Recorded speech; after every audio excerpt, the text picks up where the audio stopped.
Nara stood in the glass corridor of Habitat Ship K-2, waiting for the meeting she had practiced in her mind 100 times. Lights traced soft paths under the floor. Air hummed through vents. She was the only Lumari chosen to greet the Galactic Council's president. Her posture was perfect. Her heartbeat calm. Then the deck kicked beneath her feet. Panels rattled. Distant thunder rolled through the ship's bones. A pillar split with a sharp crack and toppled. Delegates stumbled and shouted. Nara's hand caught the wall as instinct took over. Veins along her neck glowed silver, her life fluid surging toward brain and eyes. The air tasted of metal and smoke. Emergency symbols flared across every wall in countless languages. One word repeated, alert. This is Captain Brex. The intercom barked. Not a drill. Reactor Node 8 has suffered catastrophic failure. Oxygen section, level 87, is compromised. Repeat, mass casualty event. All available medical personnel report to level 87 now. Nara didn't think. She ran. A security aide blocked her path. Doctor, you're a diplomatic. I'm a doctor, she snapped, slipping past. The elevator opened with a cheerful chime that felt almost cruel. The car dropped. Her reflection stared back. Wide eyes, glowing throat, jaw set. She forced her breath to slow. She reviewed what she'd memorized during the long voyage. Triage colors, evacuation routes, cross-species anatomy. Her homeworld was peaceful, disasters were theory. Today was reality. The doors slid open to chaos. Smoke curled along the ceiling. Sparks fell in orange curtains from torn conduits. Bulkheads bulged. A six-armed engineer wrestled a foam hose. A scaled worker cut a twisted frame free with a shriek of metal. The air was thick with fear and burning plastic. Medics this way, a voice shouted. Nara turned. The caller was tiny, furred, black-eyed, half her height, standing on a cracked planter. Supplies are here. She rushed after it. Inside, crates lay broken, medical kits spilled across tables. 3 doctors of unfamiliar species grabbed what they could. The small being, Vri, gave orders fast. Humans took the worst of it. No radiation, trauma, and blood loss. If you don't know their anatomy, stop the bleeding anyway. Do what you can. A gray-skinned surgeon raised his many fingers. I have never treated a human. You have treated a patient, Vri cut him off. That's enough. Nara grabbed a kit and ran into the damaged corridor. A glowing force field sealed a slow air leak like shimmering glass. Stretcher teams hurried past. Someone cried for help under a fallen beam. Somewhere, a child whimpered. The triage hall had once been a lounge. Now it was a battlefield of the wounded. Blankets served as beds. Cargo pallets became stretchers. The floor was full. Nara tried to make sense of it all. Color tags, breathing rates, wounds. But the noise swallowed every thought. Lumari doctor. Vri called again, at her side. Storeroom at the back. A human says he's a universal donor. Go see. Nara blinked. Universal what? Go. Vri said, already running off. She pushed through the haze toward the storeroom. Shelves were cleared for space. A human stood there, tall, pale, staying out of the way but alert. When he saw her coat, relief flooded his face. Finally, a doctor, he said, voice strained but steady. I'm Evan. I can help. Nara stepped closer. Are you a medic? No, he rolled up his sleeve, revealing blue veins beneath skin. I'm O-negative. Universal donor. Take my blood. Use it for them. The words hit her like a shockwave. Among the Lumari, life fluid could never be replaced. What you were born with was all you'd ever have. To give it away was to give away years of your life. She stared at his offered arm, unable to understand. Why would you share your life fluid with strangers? She whispered. Evan's gaze drifted to the hallway, filled with cries and movement. Because they'll die if I don't. Nara's throat glowed brighter. Something deep inside her shifted. Her world, the careful, logical one, cracked open to reveal something new. She picked up a sterile packet, eyes steady now. Then teach me, she said. Tell me what a universal donor is, and where to start. Outside, another explosion shook the ship. Inside, Nara chose the side of action. Evan's words echoed in Nara's mind long after she'd led him into the emergency bay. Because they'll die if I don't. No hesitation. No fear. Just calm certainty. She'd met hundreds of species in her medical exchanges. Creatures that could regenerate limbs, others that could slow their hearts for weeks, but never one that treated its own blood as expendable. Vree darted between shattered consoles, barking orders. Keep the corridors clear. Prioritize oxygen breathers. Its black fur was matted with soot, eyes sharp and frantic. Dr. Nara, the human, get him to the transfusion area, now. Nara guided Evan through the maze of debris. Steam hissed from a cracked vent. Gravity flickered for a heartbeat, making her weightless before slamming her back down. They pressed on. When they reached the triage station, the smell of burned metal mixed with something heavier, iron and life. Human blood. Red, vibrant, impossible to mistake. Dozens lay on makeshift cots, skin pale, lips blue. A nurse scanned vitals with trembling hands. We're out of stored blood, she cried. These two won't make it through another cycle. Nara looked to Evan. He simply nodded. Within seconds, she had an 4-line ready. Her fingers shook only once before she steadied them. The moment the needle pierced his vein, red liquid began to flow down the tube. It caught the light, glowing against the metallic walls like a river of fire. Her people would have fainted at the sight. Life leaving the body. But Evan smiled faintly. Feels weird, he muttered. But fine. Nara watched in silence as his blood entered another human's arm. A young woman whose breathing began to even out within moments. The scanner beeped steady. Color returned to her face. It worked. His life had become another survival. Nara's chest tightened. Among the Lumari, such an act would be a ceremony of death.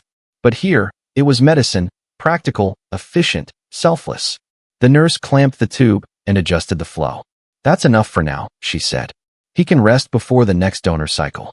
Nara turned to Evan. How much of your life did that take from you? He frowned. None. I'll make more. Humans regenerate blood in weeks. Nara's breath caught. Regenerate.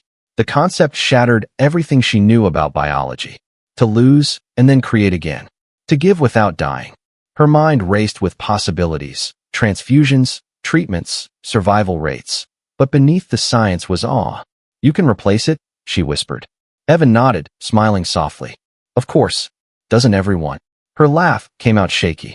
No, not everyone. Before she could ask more, a tremor rolled through the deck. Lights flickered, and a support beam collapsed near the entrance. Screams followed. Nara reacted before thought. We need to move the patients. Secure the lines.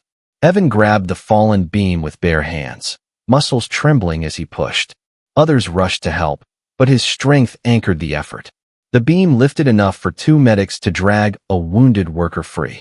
Nara stared at him, his face streaked with soot, veins still faintly visible from the transfusion. Every instinct said he should be resting. Instead, he was saving others. When the danger passed, she met his eyes. You should rest. You've done enough. Evan wiped sweat from his brow. Until everyone's safe, I haven't. Vree scampered up beside them, panting. Level 88 is flooding with smoke. We need volunteers for extraction. Nara looked at the wounded, then at Evan. Her voice came calm and resolute. We're going. Vree blinked. You both just performed a transfusion. Evan smiled faintly. Then we know how to save lives. Let's not stop now. As they ran toward the damaged section, alarms echoed through the ship. Steady, mournful, endless. But inside that chaos, Nara felt something she hadn't expected. Hope. For the first time, she believed that maybe humanity's real strength wasn't their weapons, or their science, or their will to survive. It was their refusal to stop giving, even when they had nothing left to give. Level 88 was nothing like the medical bay. It was a war zone. When Nara and Evan stepped through the breach, the air shimmered with heat. Flames licked along fractured walls, casting the corridor in angry reds and shadows. Fire suppression foam hissed from vents overhead, but couldn't keep up. The entire deck smelled like burning metal and despair. Vree scampered ahead, its small body darting between fallen beams and ruptured conduits. This way, the cafeteria section collapsed. Oxygen breathers trapped inside. It shouted over the alarms. Nara followed, clutching her emergency kit. Her glowing neck cast a faint silver halo on the walls. Behind her, Evan carried a bundle of medical packs, his steps heavy but steady despite the blood loss. He'd refused to rest, and though she'd argued, his answer still echoed. Lives first, questions later. The first survivor appeared only minutes in, a scaled alien pinned beneath debris. Nara, and Evan knelt immediately. She assessed the wounds, steady hands moving with practiced precision. Spine intact, pressure on lower limbs. We lift carefully. Evan braced his shoulders beneath the metal slab. On 3. 1, 2, 3. Muscles flexed, the beam rose, and Nara slid the injured alien free. She sprayed sealant over the wounds, her glowing fingertips leaving streaks of light on the dark skin. "He'll live," she said softly. The alien looked up weakly. "You're human?" Evan smiled faintly. "Something like that." They kept moving. The deeper they went, the worse it became. Smoke thicker, heat sharper, screams closer. Every sound was a plea. Every shadow held someone in need. Nara's mind worked in overdrive. "We can't save them all," she said, more to herself than to Evan. He looked at her, eyes reflecting the flickering firelight. "Maybe not, but we'll save the ones we can reach." It wasn't logic. It was faith, and it burned brighter than the flames around them. When they reached the cafeteria, Nara froze. The once spacious hall was a ruin. Tables twisted like paper. The ceiling had collapsed in 2 places, forming a maze of debris. Cries echoed from beneath the rubble. Teams of rescuers were already there, different species, united by desperation. One shouted, "We need more hands on the west side. There are survivors under that wall section." Nara dropped her kit and joined them. "Evan, over here." Together, they worked with mechanical focus, lifting, digging, bracing unstable beams. Vree clung to a pipe above, calling directions. "Careful, that section's ready to fall." Nara's skin glowed brighter with exertion, her veins pumping concentrated life fluid. Evan coughed from smoke but didn't stop. Sweat mixed with soot on his face. His shirt tore on a jagged edge, revealing blood stains from earlier still seeping faintly through the bandage. "You're bleeding," Nara warned. "I'll manage," he said simply, and lifted again. They uncovered 3 more survivors, 2 unconscious humans and 1 insectoid creature.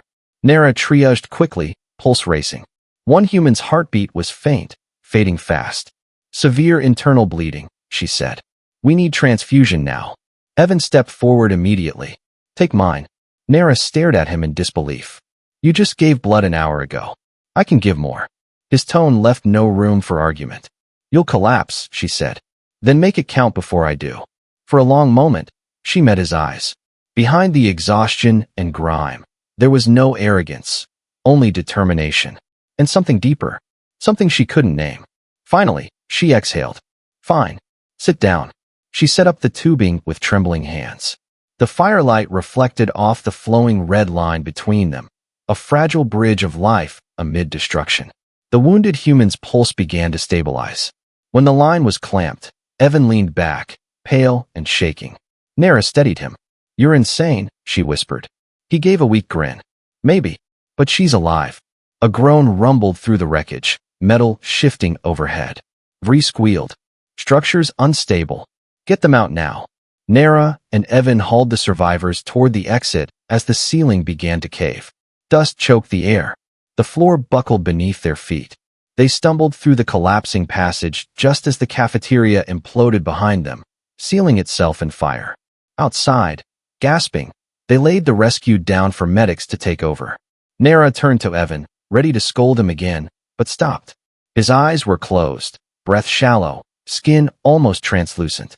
"Evan." She caught him as his knees gave way. His voice came faintly. "Don't worry. Just need a minute." But Nara saw the truth, his body trembling, pulse thready, color draining fast. Her people would have called it the price of life fluid spent too freely. She pressed a glowing hand to his chest, whispering, "You gave too much." His lips twitched in a faint smile. "Yeah, that's kind of our thing." As medics rushed to help, Nara realized something new, something no textbook could teach her. Humans didn't just survive. They chose to live by giving pieces of themselves away. And that choice, she thought, might be the most powerful medicine in the galaxy. The medics worked fast, rushing Evan to a clean zone at the edge of the destroyed cafeteria. He was pale, eyes half open, his breath shallow but steady. Nara followed close, refusing to leave his side.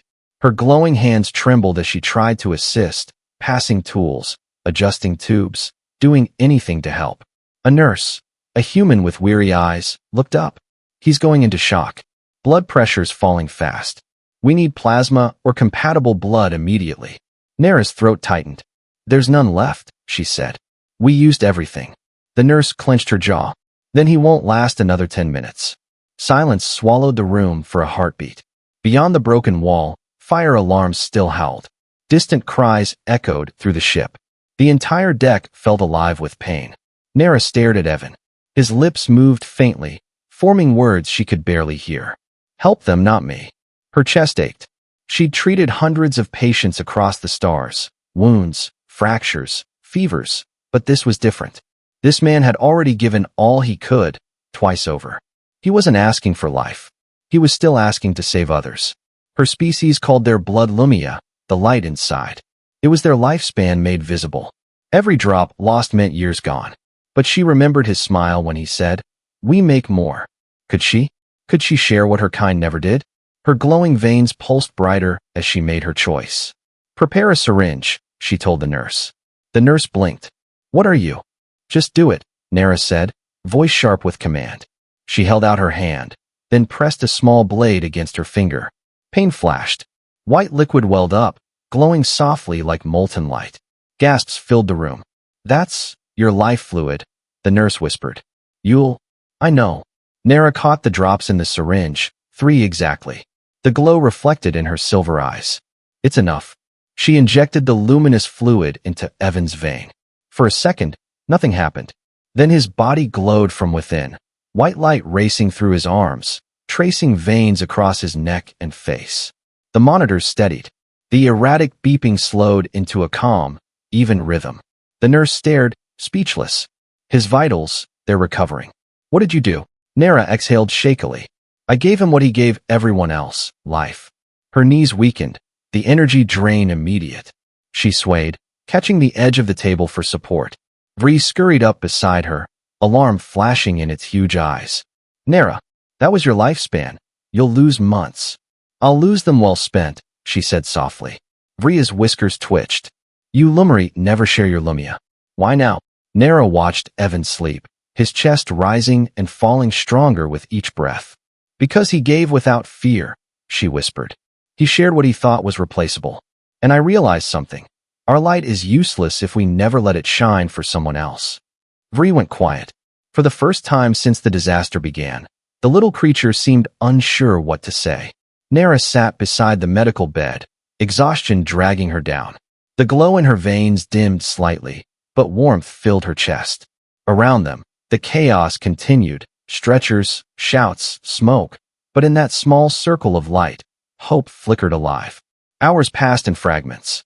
Ships from nearby sectors began to arrive with relief teams. The fires were controlled. The oxygen level stabilized. Medics rotated shifts, treating the last of the wounded. When Nara finally stood, her legs felt heavy.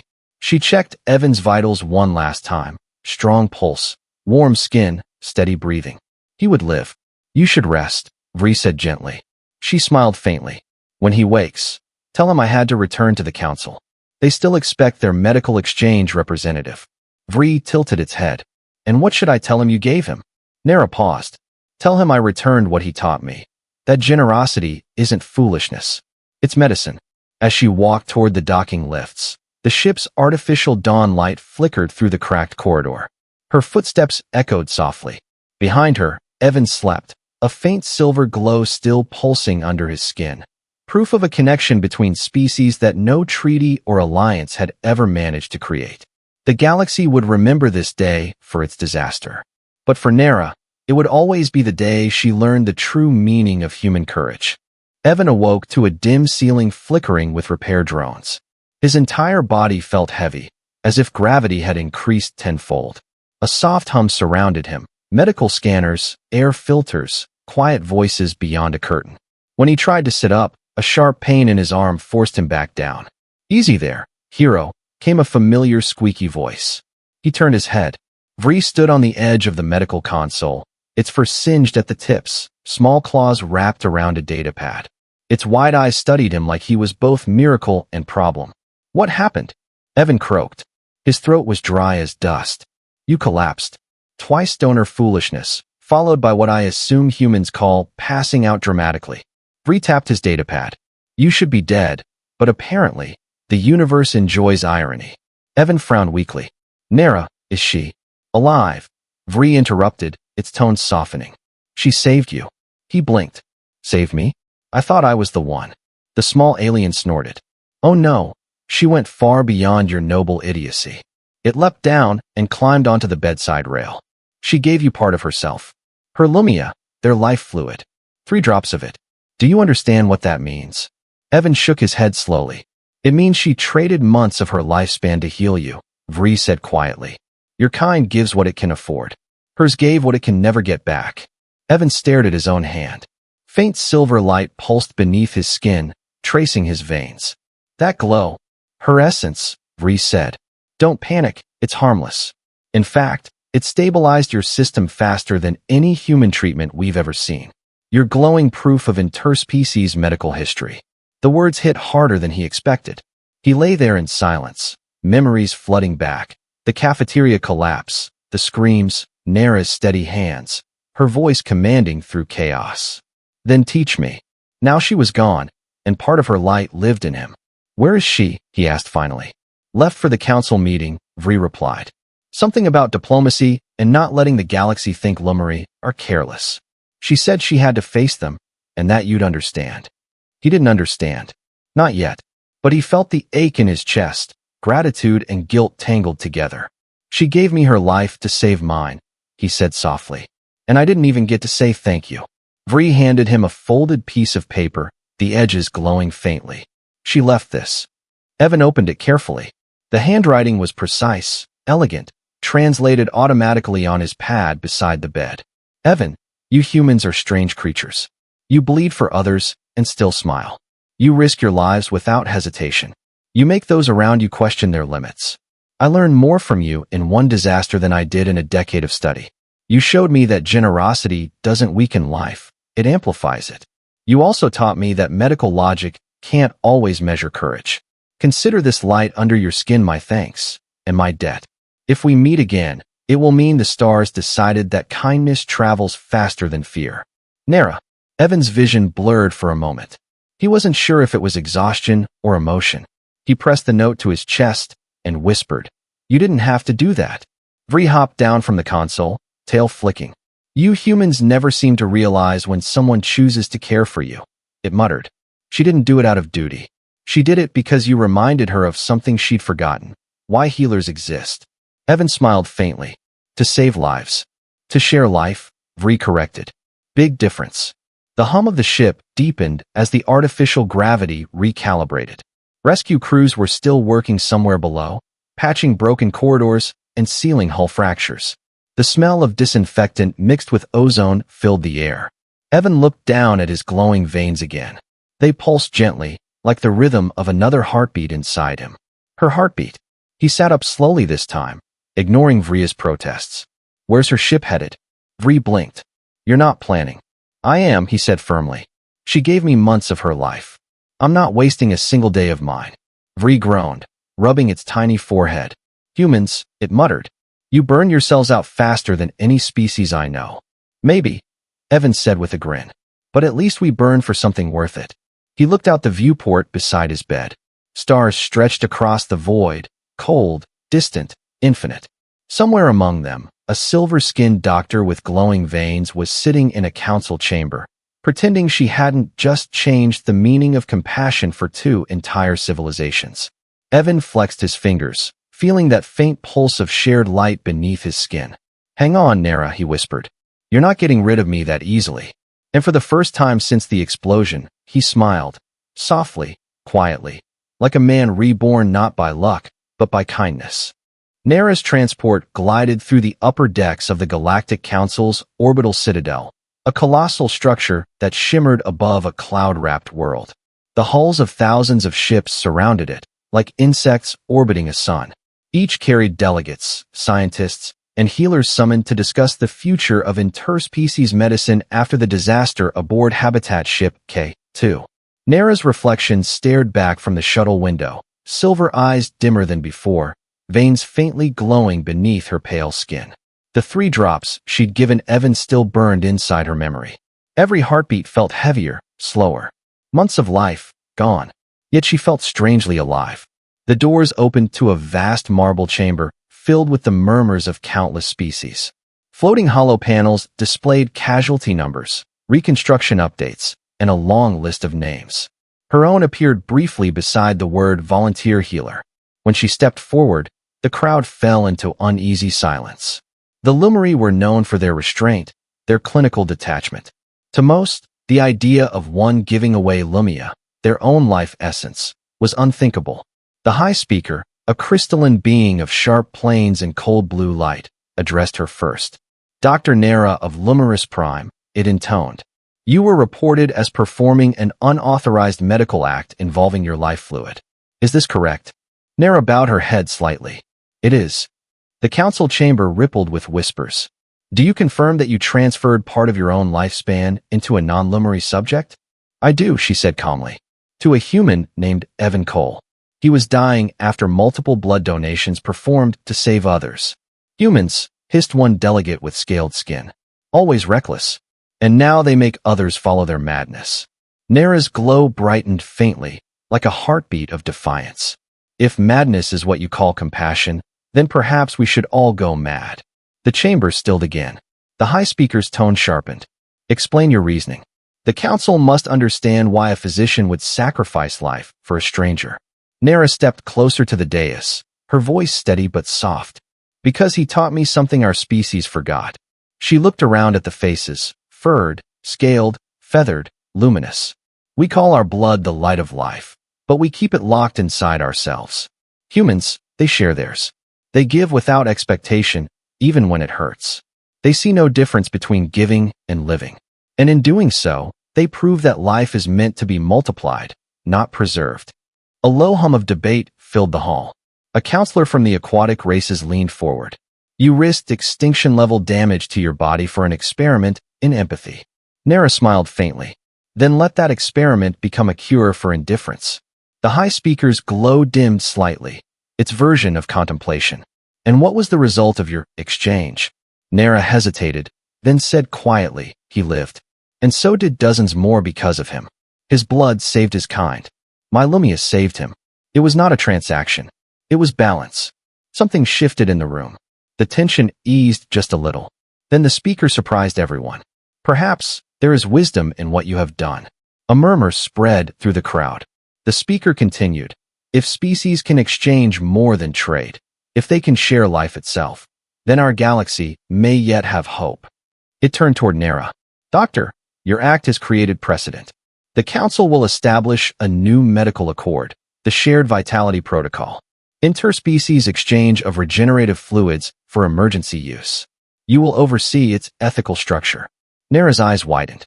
You want me to lead it? Yes. If one life can bridge two civilizations, perhaps it can unite many. Nera bowed deeply, emotion swelling in her chest. For the first time, the sterile council chamber felt warm. As the meeting adjourned, she walked toward the balcony overlooking the endless stars. Her hands trembled slightly from fatigue, but she smiled. In the reflection on the glass, her veins still glowed softly. His color now mingled with hers, red and white fused in a faint rose hue. Behind her, a transmission light blinked on the comm panel. Incoming message from Habitat Ship K2. Nera hesitated before opening it. The screen flickered, and then, his face appeared.